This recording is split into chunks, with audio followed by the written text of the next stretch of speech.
We had a leadership meeting yesterday with Coach Kleiman, which is a leadership council that the coaches put together of guys on the team. There's about 20, 25 of us in there. We met with Coach Kleiman in here, with Coach True as well, and just kind of had an open discussion about, where we were at as players, what we felt like, maybe needed to be adjusted throughout the week that could help us out, and then also what the coaches were thinking that maybe we could switch up a little bit to kind of help us out throughout the week in preparation. And, I'm very thankful to be part of a program where my head coach listens to me, listens to us players, and is open to what we have to say, and then, oftentimes takes our advice and applies it to whatever we ask. I obviously haven't been anywhere else, but I know it's not like that everywhere. And I know as a player, I'm very, very thankful for Coach Kleiman and, just the man that he is and the way that he represents himself, along with Coach True, with, through, tough times, your leaders have to step up and stand firm and not waver at all. And our coaches have done that. And I think, I know all of our leaders have done the same thing. And like I said before, we know we're a good football team. We just got to make 4 or 5 more plays to win games. And understanding that's frustrating. Losing is not fun. But our locker room's full of a bunch of competitors that hate to lose. And all we can do is control, what we can control. And we got to be better throughout the week of preparation. And then ultimately when Saturday comes, just cutting it loose and falling back on our training. You can't rise to the occasion on Saturdays and expect to win. How you prepare yourself, how you train throughout the week and over the off season, that's where that comes to light, and you fall back on your habits. So that's what we have to really work on and focus on. With your daily interaction with Coach Messingham, what goes into the process of getting in the right plays that you guys like for a particular game plan? Yeah, well, there's the coaches meet together and obviously watch third down, just for an example, 3rd and long, and put together a game plan of what they like, and then we meet as quarterbacks with Coach Klein, and he kind of discuss what they discuss throughout the day.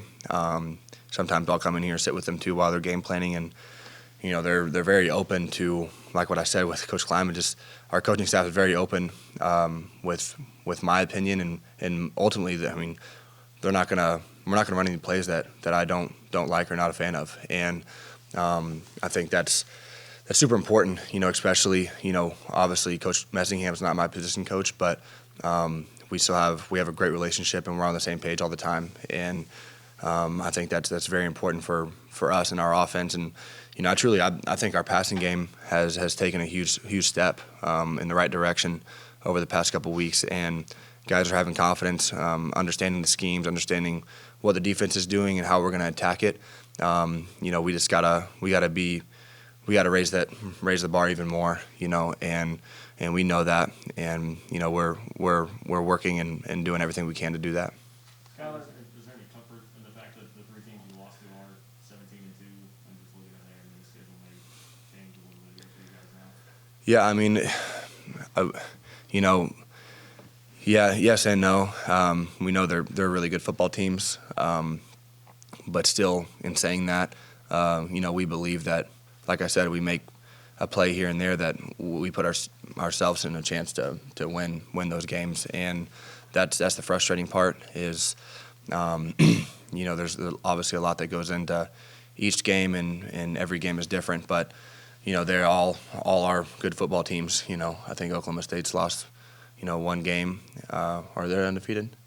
Yeah, Oklahoma State's undefeated, and Oklahoma's undefeated. And obviously, Iowa State is a really good football team too. So, that's a good, I feel like gauge for us is in knowing that we are a good football team and to not get discouraged in that aspect. But it also, anytime you lose, it's not fun and discomforting. But it's definitely something that we can build off of and know that there's a lot of season left to be played, and we can't let the past dictate our future. Skylar, given what happened to you last year when you guys played Texas rematch now personal for you at any level? No, it's not.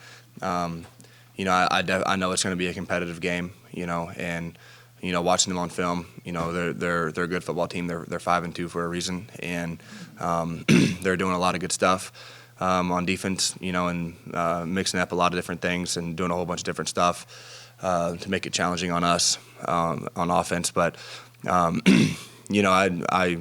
I'm looking at this game just like any other game, and I know it's going to be a good environment, and I've enjoyed playing at Texas Tech. The past couple times I've been down there, and love the tortillas and all that stuff. It's a good time. So, but no, it's not anything personal for me. I'm just focused on this team and getting a win. That's what we need one, and that's where my focus is at.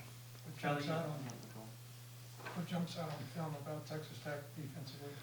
Well, they're really good athletes, and they're really good football players, and especially Rico Jeffries.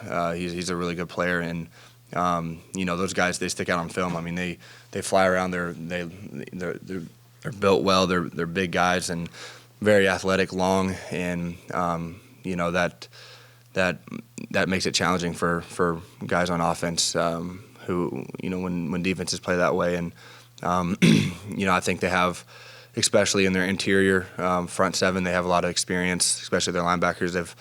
They've played a lot of football, and you can tell they played a lot of football. So it's going to be a good challenge for us, but we'll be ready for it.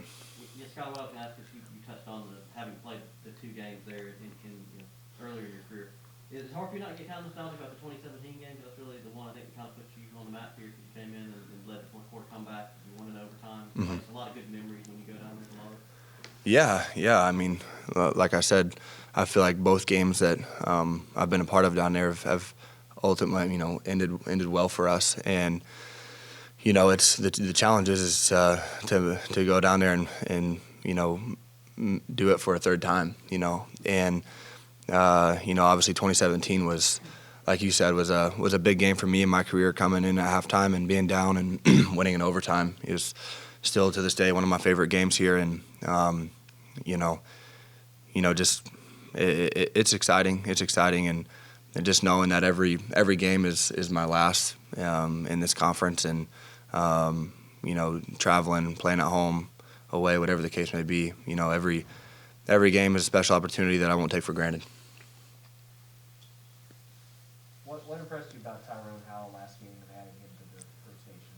Yeah, well, I mean, since Tyrone's been here, I think he's a special talent, and he was kind of limited because he came in July and played a full season in junior college, won a national championship there in the spring, so just getting him in the program and getting him up to speed, catching him up with learning the offense and stuff, we knew that it was going to be a process and be, maybe something that wouldn't really blossom until this time of year, and I feel like the bye week is where, we really saw, Tyrone really take a big step in understanding the offense and having confidence in himself. He has great hands, and some of the catches he makes in practice since he's been here has been amazing. But he's definitely he's a big asset to our offense and helps us out a lot, and an explosive, really good route runner that catches the football. And that's what we want. We want guys that are going to make plays and extend plays whenever he gets the ball in his hands. I think he's shown that he's a really good after the catch too, which is big time for us.